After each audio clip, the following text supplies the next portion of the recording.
Cidalcea. C'est une plante vivace caduque, pas très répandue et un petit peu discrète. Son feuillage n'a rien d'original, banal, il disparaît en hiver. Il n'a pas une forme ni une couleur particulièrement intéressante. Par contre, la plante produit de jolies fleurs assez hautes sur tige. Elle peut culminer facilement à 60 voire 80 cm. C'est une plante qui quelque part fait un petit peu penser à un géranium, mais avec des tiges, des hampes florales bien au-dessus du feuillage. C'est une plante très très discrète qui n'est pas encore très répandue actuellement. Ce n'est pourtant pas une plante nouvelle, mais la plante est peut-être un petit peu trop discrète et a un air peut-être un petit peu trop champêtre pour avoir du succès. C'est une plante aussi qui ne couvre pas beaucoup dans un massif, puisque cette plante ne semble pas vraiment vouloir se développer. Il y a plusieurs années que je l'observe, et jusqu'à présent, on ne peut pas dire qu'elle se soit particulièrement développée. Alors la souche est assez robuste.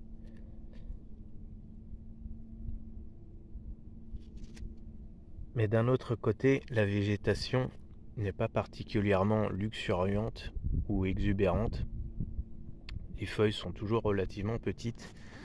Ces dernières années, elle a même eu tendance à se faire un petit peu dévorer par l'astère qui est juste à côté. Je pense que je vais déplacer l'astère pour lui faire un petit peu de jour. La Cidalcea fleurit en été, c'est une plante estivale. Elle ne se ressème pas, je n'ai jamais constaté de semis. Les fleurs mesurent environ 3 à 4 cm de diamètre. Elles sont d'un beau rose, relativement vif. La floraison dure assez longtemps, puisque les fleurs se succèdent les unes après les autres. La tige finit par s'allonger petit à petit. Elle fleurit à partir du mois d'août jusqu'en septembre. C'est une plante qui peut être très intéressante car elle ne prend pas beaucoup de place. À défaut de couvrir très bien le sol, on peut le caser assez facilement entre des plantes vivaces ou des arbustes nains, mais vraiment des arbustes nains, voire des arbustes un peu tapissants. C'est une plante sans grande exigence, mais elle préfère tout de même les expositions assez ensoleillées.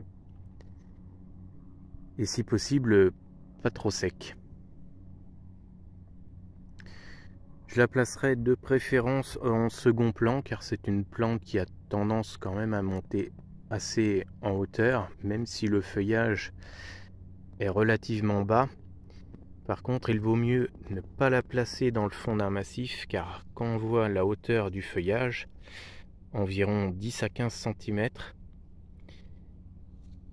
au niveau largeur, c'est à peu près la même chose. La plante fait environ 20 à 30 cm en largeur.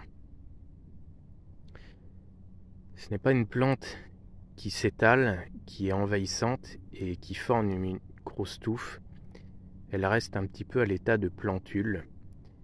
Et seules les tiges, les hampes florales, semblent avoir une vigueur un petit peu supérieure au reste de la plante. Et il n'y a que les tiges fleuries qui vraiment donnent de la hauteur à la plante. Autrement, c'est ce qu'on pourrait appeler tout simplement une plante de bordure, une plante basse, mais à ne pas placer en bordure, puisque si les fleurs ont tendance à s'écrouler un petit peu, même si en principe elles restent assez rigides, elles finiraient sous la tondeuse, et même esthétiquement, je la planterais plutôt à 50 cm de la bordure, ou un petit peu plus loin, mais pas forcément en premier plan. À voir ensuite si elle est plantée en bordure. Si elle ne s'écroule pas trop sur la pelouse et qu'elle se tient bien droite, ça peut éventuellement aller à voir au niveau exposition et en fonction des plantes qui se trouvent à proximité, le résultat avec l'acide alcéa.